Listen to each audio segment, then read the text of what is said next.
there, my name is Dewey Jones. I am a Colorado off-roader, currently in Tennessee, and what we do on this channel is we film trail guides that show you the trails with all kinds of unique, awesome vehicles, including stock vehicles and ones you don't usually see on the trail. However, I am way behind on editing, so what we are doing right now is the highlights, and today we are doing Medano Pass in Colorado. It's near the Great Sand Dunes. It's pretty awesome, but let's get right into it.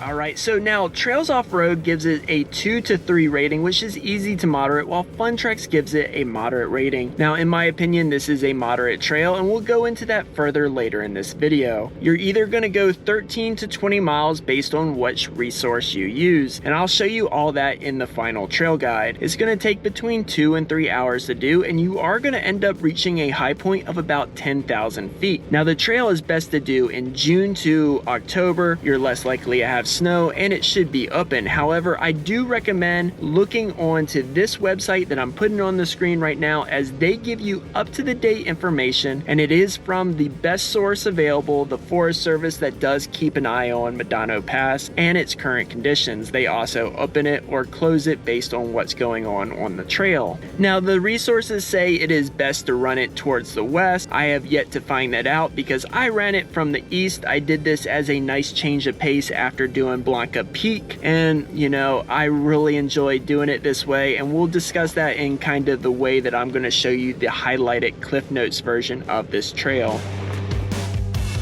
Hopefully this little section will give you an idea of, do I want to do the trail?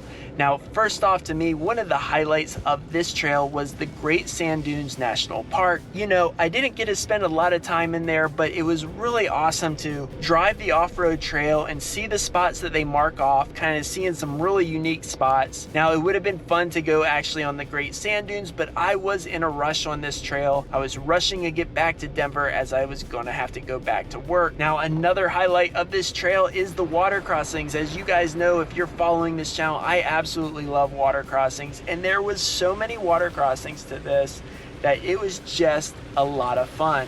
There's two things I want to end on that are highlights is the camping. I didn't personally camp due to timing, but it looked like so many people were camping and it looked like they were having a great time. And finally, what really sold this trail to me, what sealed the deal on it, was Medano Pass itself. So this is going to be the Cliff Notes version of the trail, basically starting with the Great Sand Dunes National Park and ending up on the east side of the trail. Now I'm going to show you some of the water crossings, some of the more risky areas with highlighting information down there below. However, I think this trail needs a full trail guide with lots of vehicles and all that, and I think that's what we're going to do in the future, is we're going to come back here and film it, but hopefully we'll have weather conditions that were like this one.